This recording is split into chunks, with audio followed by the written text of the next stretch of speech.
எனது ஆத்மாவின் ஆத்மாக்களே, நான் உங்கள் பிரபஞ்சதேவி தாரணி. இன்னைக்கு நம்ம பார்க்க போற வீடியோ வந்து ஒரு ஸ்பெஷல். சரிங்களா? என்ன அப்படின்னா, சமையல் டைரி ஃப்ரம் தாரணிஸ் குக்கிங் அப்படின்ற தலைப்பில் நம்ம வந்து ஃப்ரீ டைம் கிடைக்கும் போதெல்லாம் நான் என்னோட லைஃப்பில் கற்றுக்கிட்ட முக்கியமான சமையல் ரெசிபீஸ்ன்னு இருக்கும் தெரியுமா? இந்த ரெசிபீஸ்லாம் நம்ம தெரிஞ்சுக்கிட்டோம்னா நம்ம வாழ்க்கைக்கும் நம்மளுடைய அடுத்து வரப்போகிற பல தலைமுறைகளின் வாழ்க்கைக்கும் நல்லது அப்படின்னு ஒன்று இருக்கும் தெரியுமா? அந்த மாதிரியான முக்கியமான ரெசிபீஸ். அப்புறம் அவசர தேவைக்கு இப்போ டக்குன்னு ஸ்கூலுக்கு அனுப்பணும், என்கிட்ட அதிகமாக காய்கறிகள் எதுவும் இல்லை, இப்போ இருக்கிறத வச்சு என்னென்ன அவசரத்துக்கு சமைக்கலாம், அந்த மாதிரி ரெண்டும் கலந்து. சரிங்களா? கலந்து அது எந்த ரெசிபி நான் உங்களுக்கு வீடியோஸ் போட்டாலுமே ஹெல்தி ரெசிபீஸ் மட்டும்தான் நான் போடுவேன். அதுக்காக நீங்கள் ஒவ்வொன்றா நோட் பண்ணிவிட்டு ஜீனி வந்து ஹெல்தி இல்லை இப்படியெல்லாம் கேள்வி கேட்டிங்கன்னா என்னால் எதுவும் பண்ண முடியாது. என்னோடய லைஃப்பில் என்னை சுற்றி இருக்கக்கூடிய பொருட்களில் எனக்கு என்ன கிடைக்குதோ அதை வச்சு நான் வந்து ஹெல்தி ரெசிபீஸ் தான் நான் எப்பயுமே செய்வேன். ஏன்னா எங்கள் வீட்டில் குழந்தை இருக்குது, அதனால் எப்பயுமே நாங்கள் ஹெல்தி ரெசிபீஸ் தான் செய்வோம். ரொம்ப ஹெல்த்தியே இல்லாததெல்லாம், சுத்தமாகவே ஹெல்தி இல்லை ஜங்க் ஃபுட்டு அதெல்லாம் வந்து வீட்டில் செய்ய மாட்டோம், கடையில் வாங்கி கொடுத்துருவோம். சரிங்களா? அதுக்கு வந்து ஜங்க் ஃபுட்டு சாப்பிடாம இருக்க முடியாது, அதெல்லாம் நாங்கள் கடையில் வாங்கி கொடுத்துருவோம். வீட்டில் செய்கிறது எல்லாமே ஹெல்த்தியாக தான் செய்வோம். சரி, அப்போது என்னோடய லைஃப்பில் வந்து சமையல் அப்படின்றது சமைக்க தெரியாமல் இருக்கும்ல சின்ன வயசு, அப்போவே வந்து சமையல் வந்து எனக்கு ரொம்ப பிடிக்கும். ஆனால் நான் செய்ய மாட்டேன், வீட்டில் வந்து சமையல் செய்ய மாட்டேன். ஆனால் மனசுக்குள்ளே வந்து அந்த இன்ட்ரெஸ்ட் இருக்கும். எப்படி எப்படி இருக்குன்னா, எங்கள் வீட்டில் நான் என்ன பண்ணுவேன்னா, எங்கள் அம்மாவுக்கு போய் சமையலுக்கு நான் ஹெல்ப்பெல்லாம் பண்ண மாட்டேன். அது என்னமோ எனக்கு அது வந்து எங்கள் வீட்டில் சமைக்கிறதுக்கு வந்து எனக்கு இன்ட்ரெஸ்ட் இல்லை, சின்ன வயசில் சொல்கிறேன். மேரேஜெல்லாம் ஆனதுக்கப்புறம் தான் நான் சமைக்க கற்றுக்கிட்டேன். சமையலே தெரியாமல் தான் மேரேஜே பண்ணேன். சொல்லிட்டு தான் மேரேஜ் பண்ணோம், அதனால் பிரச்சனை இல்லை, அப்புறம் கற்றுக்குறேன். மேரேஜ் ஆனதுக்கப்புறம் ஒன்று ஒன்றா நான் கற்றுக்குறேன்னு சொல்லிட்டு மேரேஜ் பண்ணோம். அவங்களும் சரி நாங்கள் அதனால் மேரேஜ் பண்ணிக்கிட்டோம். ஆனால் அதுக்கு முன்னாடி சொல்கிறேன், எனக்கு சமையல் இன்ட்ரெஸ்ட்டு இருக்காது வீட்டை பொறுத்த எங்கள் அப்பா அம்மாவை பொறுத்த வரைக்கும். ஆனால் என் மனசுக்குள்ளே எப்படி இருக்குன்னா, இப்போ டிவிலெலாம் ரெசிபி போடுவாங்கள்ல, அப்போலாம் வந்து யூடியூப்லாம் கிடையாது, டிவியில் அந்த சண்டே சமையல் அப்படின்னு சன் டிவியில் மட்டும் போடுறது இல்லாமல் எல்லா டிவிலையும் போடுறதையும் நான் பார்ப்பேன். சமையல் இன்ட்ரெஸ்ட் இல்லைன்னு வீட்டில் சொல்லுவேன், ஆனால் எங்கள் வீட்டில் ஹெல்ப் பண்ண மாட்டேன். ஆனால் எனக்கு வந்து என்னென்னா ரொம்ப பிடிக்கும், அது ஏன்னு தெரியாது. ஃபுட்டுனா நல்லா செய்யணும், டேஸ்டியாக செய்யணும், ஹெல்த்தியாகவும் செய்யணும் அப்படி சின்ன வயசுலேருந்தே நான் வந்து மனசுக்குள்ளே நினைப்பேன். ஆனால் அந்த ஒப்பீனியன்லாம் எங்கள் அம்மாட்ட போய் சொன்னேன்னு வச்சுக்கோங்களேன், என்ன சொல்லுவாங்கன்னா, நீ சமையலுக்கு ஏதாவது ஒரு ஹெல்ப் பண்ணியிருக்கியா, அப்போ நீ இதை பற்றி பேசலாமா அப்படின்பாங்க. அதனால செஞ்சு போடுறத சாப்பிட்டுட்டு பேசாமல் போ அப்படின்ட்டுருவாங்க.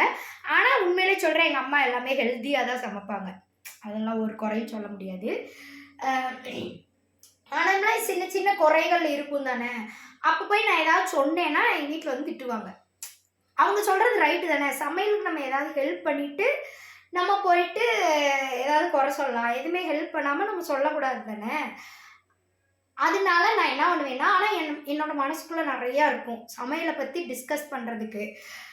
ஃப்ரெண்ட்ஸ்டே அதுதான், நீ வந்து சமைக்கவே மாட்ட, நீ எதுக்கு இவ்வளோ சொல்கிற அப்படின்னு சொல்லுவாங்க. அதனால் நான் என்ன பண்ணுவேன்னா, சொல்லவே மாட்டேன், மனசுக்குள்ளே வச்சுக்குவேன். ஆனால் அந்த ஆசை இருக்கும் தெரியுமா, சமைக்கணும், ஹெல்த்தியாக சாப்பிட்ணும், டேஸ்ட்டாக சமைச்சு சாப்பிட்ணும் அப்படின்ற ஆசையை நிறைவேற்றிக்கிறதுக்கு நான் என்ன பண்ணுவேன்னா, இந்த டிவியில் போடுவாங்கள்ல சண்டே சமையல், அது எப்பயுமே பார்ப்பேன். ஃப்ரீயாக இருக்கும் சண்டே தான் நம்ம வீட்டில் இருப்போம், உட்காந்து பார்த்துக்கிட்டு இருப்பேன். பொறுமையாக உட்காந்து பார்ப்பேன், என்ன சொல்கிறாங்க ஏது சொல்கிறாங்க. அது நமக்கு செய்ய தெரியுமோ இல்லையோ, அதை பார்த்தா எனக்கு வந்து தீராத ஆசையெல்லாம் நிறைவேறின மாதிரி ஒரு ஃபீல் கிடைக்கும். அப்போது சின்ன வயசுலேருந்தே சமையல் வந்து நான் செய்கிறேனோ இல்லையோ என் கூட கலந்துருக்கும். அப்புறம் நான் வந்து சடங்கெல்லாம் ஆனதுக்கப்புறம் கொஞ்சம் கொஞ்சம் சமையல் கற்றுக்கணும், பொம்பளை பிள்ளைனா அப்படின்னு சொல்லுவாங்க தானே. அதனால் நான் என்ன பண்ணுவேன்னா, இந்த தோசை ஊற்றுறது, சப்பாத்தி போட்டு தர்றது, இந்த மாதிரி சின்ன சின்ன ஹெல்ப் பண்ணுவேன் எங்கள் வீட்டில். பண்ணுவேன். ஆனால் இட்லி அப்போ கல்யாணம் முடிக்கிற வரைக்கும் எனக்கு வந்து இட்லி கூட ஊற்ற தெரியாது. தோசை ஊற்றுவேன். அம்மாவுக்கு உடம்பு சரியில்லை அப்படின்னா தோசை எல்லாருக்குமே தோசை ஊற்றி தந்துடுவேன். அப்புறம் வந்து சப்பாத்தி ரவுண்டாக போடணும்னு சொல்லுவாங்க தெரியுமா? எங்கள் பாட்டி வந்து அவங்க வீட்டில் அப்பளம் போடுவாங்களாம்மா. அதனால என்னென்னா இந்த சப்பாத்தியை வந்து ரவுண்டாக அப்பளம் போடுவாங்கன்னா உங்களுக்கு தெரியும் தானே, ரவுண்டாக போடுவாங்க ஷேப்பாக.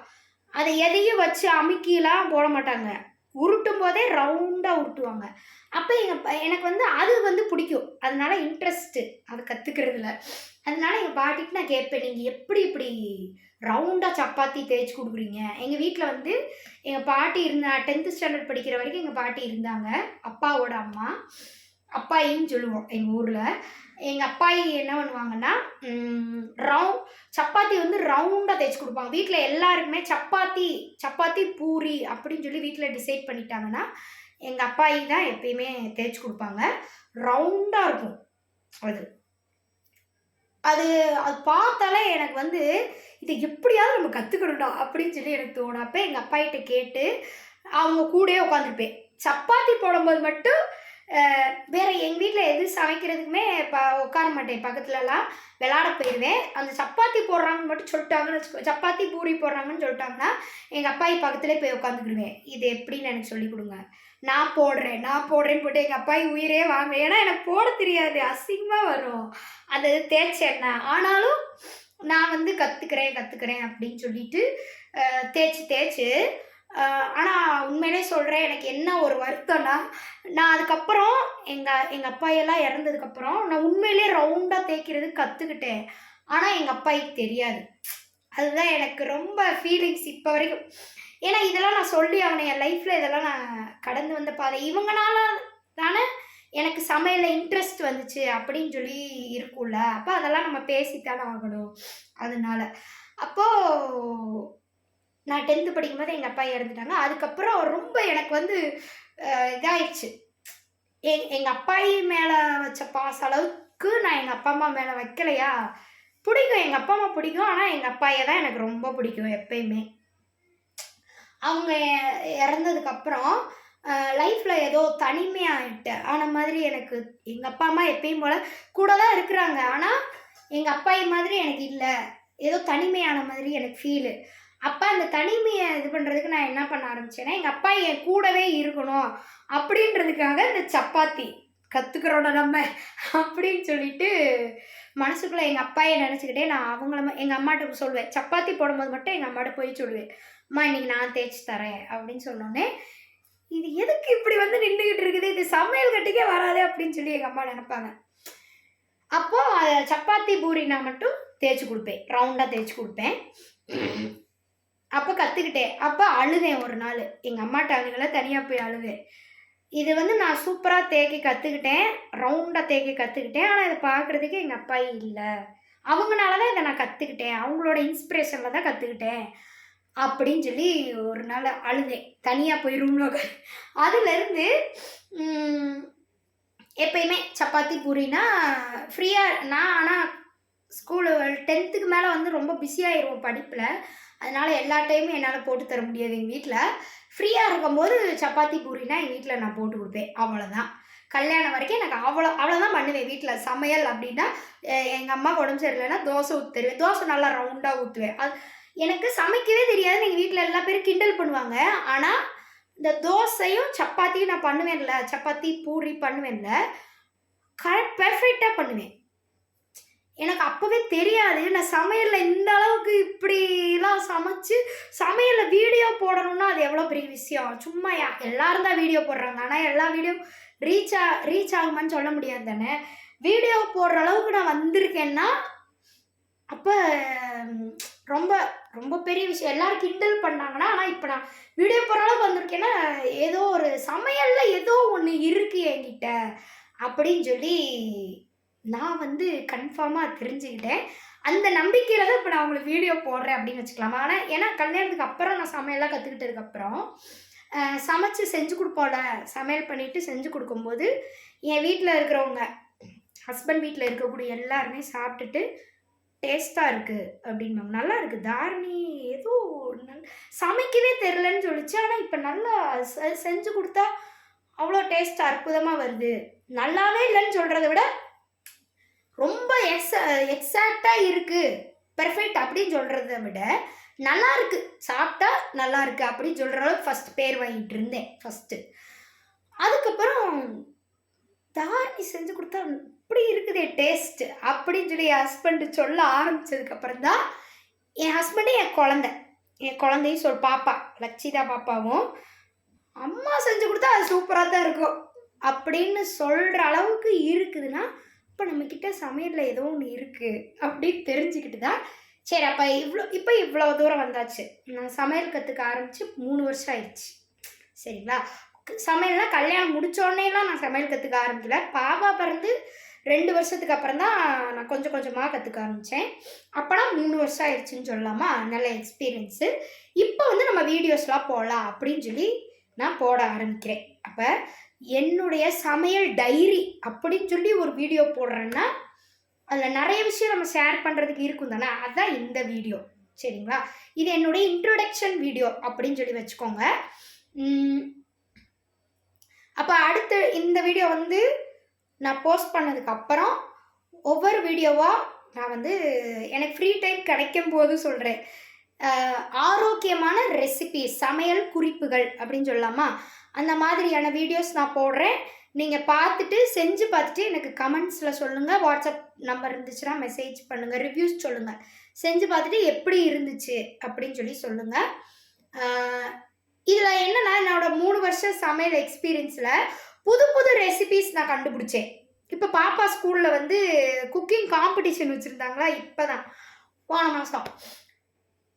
அப்போ நான் வந்து ஒரு புதுசாக ஒரு ரெசிபி கண்டுபிடிச்சேன். அதை போய் அந்த காம்படிஷனில் நான் வந்து செஞ்சு காமிச்சேன். ப்ரைஸ் வாங்கணுமோ இல்லையோ, ஆனால் எல்லா பேரும் சாப்பிட்டுட்டு செம்மையாக இருந்துச்சு, இந்த ரெசிபி எப்படி பண்ணீங்க, அதுவும் ஃபயர்லெஸ் குக்கிங், அடுப்பு இல்லாமல் பண்ணணும், அந்த மாதிரி ஒரு காம்படிஷனு. அதில் வந்து ஒரு செம்ம ரெசிபி வந்து நான் செஞ்சு கொடுத்துருந்தேன். நான் என்னென்ன தனியாக போடுறேன், அது என்னன்னு இப்போ நான் சொல்ல மாட்டேன். சரிங்களா, அது வந்து சீக்ரெட். அதை எல்லாருமே சாப்பிட்டு பார்த்துட்டு குழந்தைங்க, பாப்பா ஸ்கூல்னால் குழந்தைங்க ஸ்கூல் தானே, குழந்தைங்களும் சாப்பிட்டுட்டு செம்மையாக இருந்துச்சுன்னாங்க. பேரண்ட்ஸும் சாப்பிட்டுட்டு சூப்பராக இருந்துச்சுன்னாங்க. டீச்சர்ஸ், ஸ்கூல் டீச்சர்ஸ் இருப்பாங்களா, எல்லா பேருமே சாப்பிட்டுட்டு இந்த ரெசிபி எப்படி பண்ணீங்க எனக்கு சொல்லுங்கள் அப்படின்னு என்கிட்ட மட்டும் தான் கேட்டாங்க. அந்த அளவுக்கு இருந்துச்சு. அதை நான் வந்து புதுசாக கண்டுபிடிச்ச ஒரு ரெசிபி. சரிங்களா, அந்த வீடியோவை நான் ஒரு நாள் போடுறேன். ஸோ இது மாதிரி நிறையா ரெசிபீஸ் நான் வந்து புதுசாக கண்டுபிடிச்சி அதெல்லாம் நல்லா இருந்துச்சு அப்படின்னு சொன்ன மாதிரி இருக்கிற சில ரெசிபீஸ் இருக்குல்ல, அதையும் நான் உங்களுக்கு போடுறேன். அதுக்கப்புறம் ஜென்ரலாக எல்லாருமே பாரம்பரியமான ரெசிபின்னு இருக்கும் தெரியுமா, எல்லாரும் செய்யக்கூடிய ரெசிபி பாரம்பரியமாக. இந்த ரெசிபினா இதுக்கு இதெல்லாம் தான் பொருட்கள், இப்படியெல்லாம் தான் செய்முறை அப்படின்னு இருக்கும் தெரியுமா, அந்த மாதிரி இருக்கிறதும் நான் போடுறேன். அதே மாதிரி நான் எந்த ஊர் அப்படின்றதையும் நிச்சயமாக சொல்லணும். நான் வந்து தேனி டிஸ்ட்ரிக், நான் பிறந்து வளர்ந்தது வந்து தேனி டிஸ்ட்ரிக்கு. ஸோ சமையல்னாலே அது தேனி தான். அதனால தான் எனக்கு வந்து அந்த இன்ட்ரெஸ்ட் வந்துச்சா அப்படின்னு ஒரு இது இருக்குது. சாரி, இந்த விஷயத்தை நான் தெளிவாக சொல்லலை. எனக்கு சமையலுக்கு இன்ட்ரெஸ்ட் வந்ததுக்கு காரணமே நான் தேனி டிஸ்ட்ரிக்டில் இருந்தனால கூட இருக்கலாம். சரிங்களா, அங்கே வந்து எப்படின்னா சமையல் வந்து தெரிலன்னா ரொம்ப அசிங்கமாக பார்ப்பாங்க பெண்களுக்கு. ஆண்களுக்கு வந்து சம்பாதிக்க தெரிலனா அசிங்கமாக பார்ப்பாங்க, பெண்களுக்கு சமையல் தெரிலனா கேவலமாக பார்ப்பாங்க. அப்போ சின்னதாவது தெரிஞ்சிருக்கணும், சமையலில் கொஞ்சமாக தெரிஞ்சிருக்கணும். அப்படி ஒரு ஊரில் நான் பிறந்து வளர்ந்தனால எனக்கு கொஞ்சம் பேசிக் தெரியும். மற்றவங்ககிட்ட டிஸ்கஸ் பண்ணுற அளவுக்காவது கொஞ்சம் தெரியும். ஸோ ஃப்ரீயாக இருக்க டைமில் நான் வந்து உங்களுக்கு முக்கியமான சமையல் ரெசிபிஸ் எல்லாமே போடுறேன் என்று கூறி விடை பெறுகிறேன். நன்றி, வணக்கம். அன்பே சிவம். அடுத்த வீடியோவில் இன்னைக்குரிய சமையல் என்ன அப்படின்றத சொல்கிறேன். நன்றி.